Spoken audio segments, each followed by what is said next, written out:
আমি অনেক কষ্টে বাবা মাকে কিন্তু রাজি করিয়েছি তোমার আমার বিয়ের ব্যাপারে। এখন বাবা মা যেহেতু রাজি হয়েছে, আমি আর দেরি করতে চাই না। তুমি কি বলো? তুমি কি বলতেছো সব? মানে এত সহজে তোমার বাবা মা বিষয়টা মেনে নিল? আমি বিবাহিত, আমার সংসার আছে, এগুলো জানা সত্ত্বেও? তুমি পাগল নাকি? আরে তুমি যে বিবাহিত এটা তো শুধু আমি জানবো। বাবা মা যদি জানে তোমার সাথে আমাকে কোনোদিন বিয়ে দিবে, হ্যাঁ বিয়ে দিত, যদি তোমার টাকা পয়সা বাড়ি গাড়ি সবকিছু থাকতো তাহলে হয়তো দিতেও পারতো। আচ্ছা, পরে যদি তোমার বাবা মা পরিবার জানতে পারে যে আমার ছোট্ট একটা বাড়ি আছে এবং ছোট্ট একটা চাকরি আছে, তখন যদি তারা বিষয়টা মেনে না নেয়? একদিন আগেও তুমি আমাকে বিয়ে করার জন্য পাগল ছিলে, আর আজকে বাবা মাকে রাজি করিয়েছি আর তুমি এখন এই ধরনের কথা বলছো? না মানে আসলে বিষয়টা হয়েছে কি, আমি না হয় ম্যানেজ করে নেবো যেভাবে হোক, কিন্তু মনের মধ্যে কেমন যেন একটা ভয় ভয় করতেছে। এই জন্য তোমার কাছে আমি ব্যাপারটা শেয়ার করলাম আর কি। ঠিক আছে, কিন্তু এখানে আমার আরেকটা কথা আছে। কি কথা? বুঝে শুনে আমাকে বিয়ে করতে হবে। আমি কি বলতে চেয়েছি বুঝতে পেরেছো? আচ্ছা, তুমি যদি আমাকে বুঝায় না বলো তাহলে আমি বুঝবো কি করে? আচ্ছা, প্রথমত আমার বিয়েতে আমাকে 10 লাখ টাকা কাবিন দিতে হবে, আর কাবিনের উপলক্ষে তোমার যে বাড়িটা আছে সেটা আমার নামে লিখে দিতে হবে। দ্বিতীয়ত, আমার সাথে রাগারাগি করা যাবে না, ঝগড়াঝাটি করা যাবে না, আমাকে হুকুমদারি করা যাবে না। আর আমি যখন বুঝতে পারবো যে তুমি আমার সাথে খারাপ আচরণ করছো, তখন আমি তোমাকে ছেড়ে চলে যাব। আর তোমাকে ছেড়ে চলে যাওয়া মানে তো বুঝতে পেরেছো, ওই বাড়িটা আমার নামে। কি হবে তোমার? তুমি কিন্তু নিজে আমাকে পছন্দ করছো, এবং তুমি যখন জানতে পারছো যে আমার সংসার আছে, আমার বউ আছে, হয়তো একটু মন খারাপ করছো, কিন্তু আমার সাথে সব সময় যোগাযোগ করছো, কথা বলছো। আমি তোমার জন্য আমার স্ত্রীকে বাড়ি থেকে বের করে দিয়েছি, আর এখন তুমি সবকিছু জেনে বুঝেই এরকম একটা দাবি করতেছো কেন? আমার একটা ভবিষ্যৎ আছে না? তাছাড়া তুমি বিবাহিত, তোমার বউ আছে, তার সাথে এখনো ডিভোর্স হয় নাই। আমি যখন বিয়ে করব, সে যখন শুনবে, সে তো বাড়িতে আসবে, আর ও আসলে কি আমি তোমার দুঃখে কান্নাকাটি করব? এজন্য আমার ক্লিয়ার কাট কথা আমি তোমাকে বলে দিয়েছি। না মানে আমি সবই আসলে তোমার কথা বুঝলাম, কিন্তু আমাকে নয় আর 2টা দিন সময় দাও, আমি আর একটু ভাবি, ভেবেচিন্তে তোমাকে বিষয়টা বলি, জানাই। আমি তোমাকে আর 2 দিন কেন, 1 দিন সময় দিতে পারবো না। আমি এখন এই মুহূর্তে তোমাকে বিয়ে করতে চাই, এবং বিয়ে করতে চাই উকিলের মাধ্যমে। আর আমি যা যা বলেছি তুমি সব কিছু উকিলকে বলবে, সেই অনুযায়ী বিয়ে করবে। তাছাড়া আমি তোমাকে ছাড়া আর থাকতে পারছি না, তোমার আদর করতে খুব ইচ্ছে করছে। চলো এক্ষুনি তুমি আমার সাথে যাবো, চলো। আরে আসো।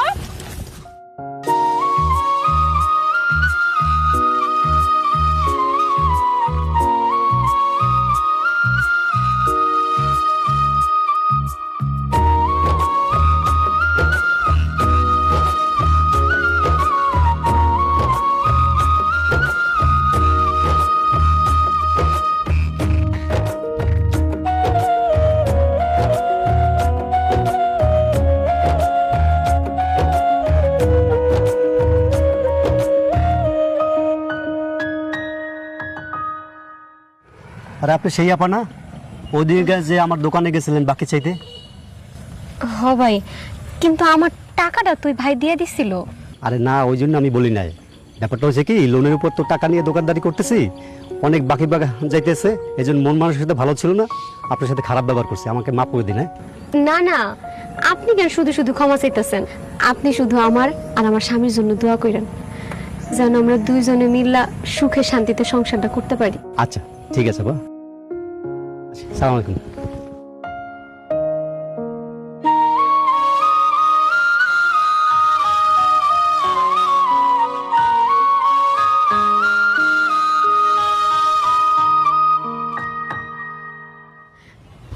ভাইজান, মনে হইতেছে কতদিন পর নিজের বাড়িটা দেখতেছি, কিন্তু ঘর তো তালা মারা। হ্যাঁ শোনো, আমার মনে হয় কি তোমার স্বামী অফিসে চলে গেছে, আস্তে আস্তে রাত হয়ে যাবে, সুতরাং এইখানে আর আমাদের অপেক্ষা করে লাভ নেই, চলো বাড়ি ফিরে যাই। না না না, উনি হয়তো বা বাইরে গেছে, কিছুক্ষণের মধ্যে চলে আসবো, আমরা আর কিছুক্ষণ অপেক্ষা করি ভাইজান। আচ্ছা ঠিক আছে, তুমি তাহলে এখানে বসো, আমি এই কোনো চার দোকান থেকে চা খেয়ে আসি। আর আমাদের দুজনকে যদি এইখানে দাঁড়িয়ে থাকতে দেখে, এই গ্রামের লোকজন সন্দেহ করবে, বুঝছো না? ঠিক আছে, থাকো। হ্যাঁ ঠিক আছে ভাইজান।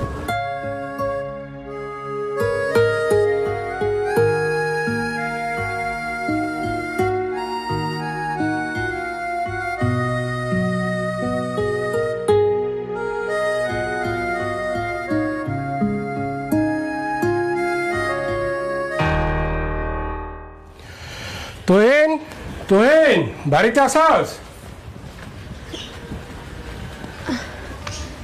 ও ভাইজান, উনি তো বাড়িতে নাই। কি কইতে হবে আমারে কোন, আমি ওনারে কইয়া দিবনি।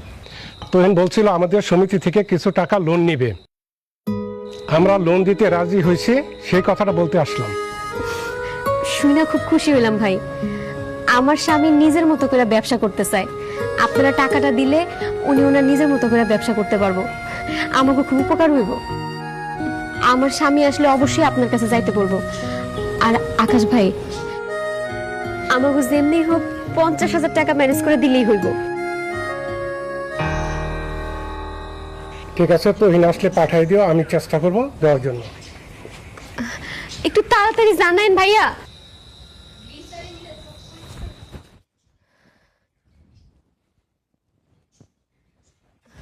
কিরে, ভালোই তো দেখাইতেছিলি, পর পুরুষের হাত ধরতে খুব ভাল লাগে। ঘরে নিয়ে যাইতি আরো বেশি ভাল লাগতো। আপনি ওরা কি কইতাছেন? ওনার আমি ঘরে নিয়ে যাবো কি লেগা? আর তাছাড়া উনি লোনের বিষয়ে কথা কইতাইছিল, আমি তো ওনারে অনুরোধ করলাম যেন তোমার 50,000 টাকা লোন দেয়। তুই অনুরোধ করছিস না? অনুরোধ তো এমনিতেও করা যাইতো, তুই হাত ধরতে গেলে কেন? এই, তুই হাত ধরতে গেলি কেন? কেন হাত ধরলে তুই? সি সি সি সি সি, তুমি এগুলা কি কইতাছো? আচ্ছা ঠিক আছে, আমার ভুল হয়ে গেছে, আমার অনুরোধটা এইভাবে করা উচিত হয় নাই, তুমি আমারে মাফ করে দাও। এরপরে এত আজেবাজে কথা কইও না। আমার টাকাও লাগবে না, আমার ব্যবসাও করতে হবে না। তুই এই সংসারে আসিস বলেই তোকে খাওয়াইতে হয়, পড়াইতে হয়। তুই এখন এই মুহূর্তে বাড়ি থেকে বের হয়ে যাবি, তাহলে আমার আর কিচ্ছু করতে হবে না। যা। শোনো তো, তুমি আমার ভুল বুঝতেছো। এই বাড়ি ছেড়ে তুমি আমার বাইর করে দিও না। তোর বাইর করে না দিয়ে আমার কোনো উপায় নেই। আমি আমার নিজের চোখে যা দেখছি এটা সহ্য করতে আমার কষ্ট হইতেছে। যা বাইরা, যা বলতেছি। এই বাড়িতে যদি তোকে আমি দেখি, তোর খবর আছে বলে দিলাম।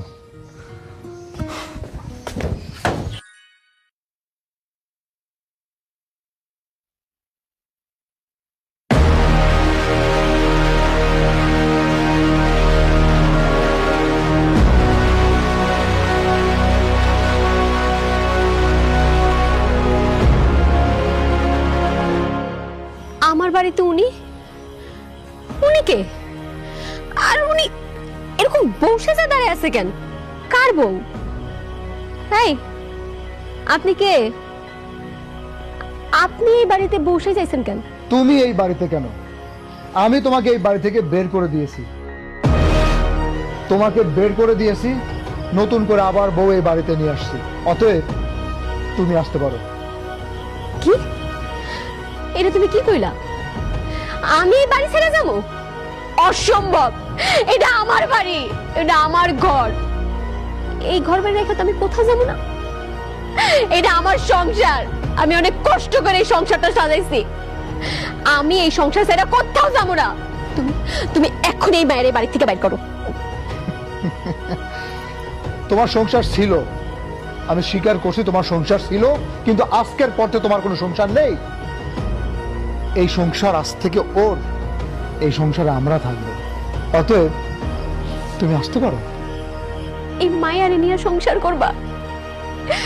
এত বড় কথাটা তুমি কেমনে কইলা?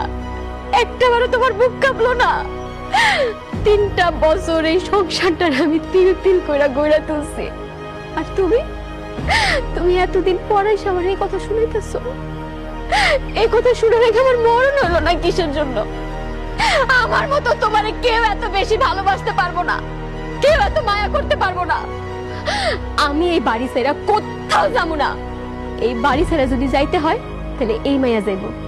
এই এই মাইয়া, একটা নারী হয়ে আরেকটা নারীর সংসার কিভাবে ভাঙতে পারলি তুই? হ্যাঁ, তোর কি একটু বিবেকে বাঁচলো না যে এটা কারো না কারো স্বামী?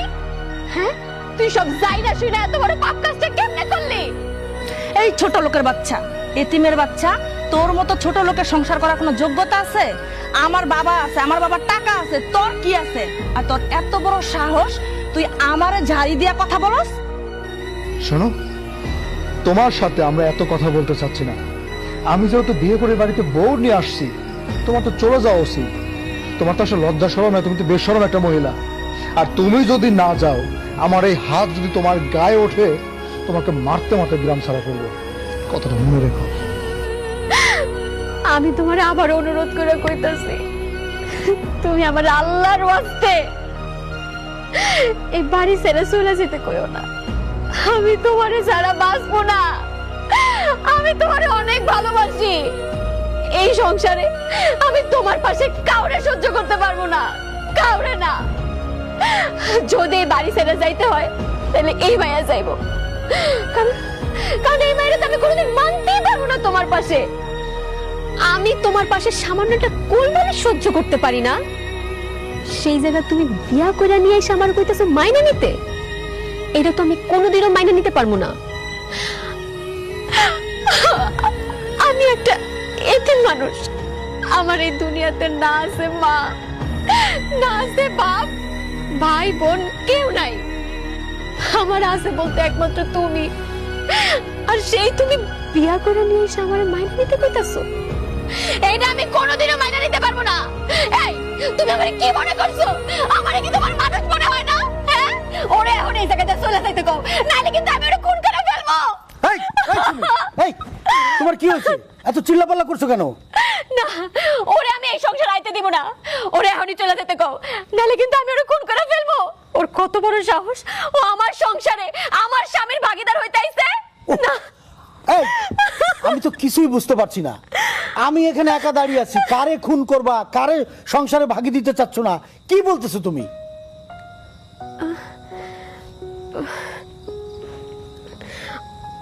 ভাইজান আপনি তাহলে কি আমি এতক্ষণ কল্পনা দেখছি? আমি দেখলাম আমার সামনে একটা মাইয়া বউ সাজায় নিয়ে দাঁড়ায় আছে। ওটা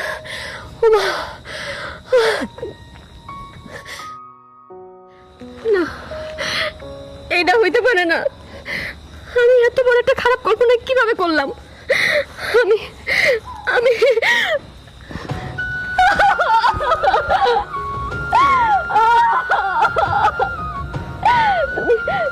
তুমি অন্য কোনো মায়ের সংসার আইনো না। আমি তোমার ছাড়া থাকতে পারবো না। আমি তোমার অনেক ভালোবাসি। আমার আর জানতে বাকি নেই তুমি ওর স্বামী। মেয়েটা তোমাকে প্রচন্ড রকমের ভালোবাসে। তুমি তাকে বাড়ি থেকে বের করে দেওয়ার পরে আমার বাড়িতে আশ্রয় নিয়েছিল কাজের মেয়ে হিসেবে। আমি শুনেছি মেয়েটার কেউ নেই আপন বলতে, একেবারে এতিম।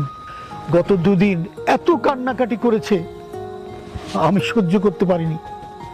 তাই আমি ওকে তোমার বাড়িতে নিয়ে আসছি, তোমার বউকে তোমার হাতে ফিরিয়ে দেওয়ার জন্য। ওর মা নেই, বাপ নেই, ভাই নেই, বোন নেই। মেয়েটা তোমাকে প্রচন্ড রকমের ভালোবাসে, পাগলের মতো ভালোবাসে। তোমাকে ছাড়া তো ওকে আমি বাঁচাতে পারবো না। তাই ওর ভাই হয়ে তোমার কাছে আমার করজোড়ে মিনতি, তুমি তোমার বউকে গ্রহণ করো এবং আমার এই বোনকে তোমার ঘরে তুলে দিতে আসছি। তুমি তাকে নিয়ে সুখে সংসার করবে এবং ওর মুখে একটু হাসি ফুটাবে, এই আমার প্রত্যাশা।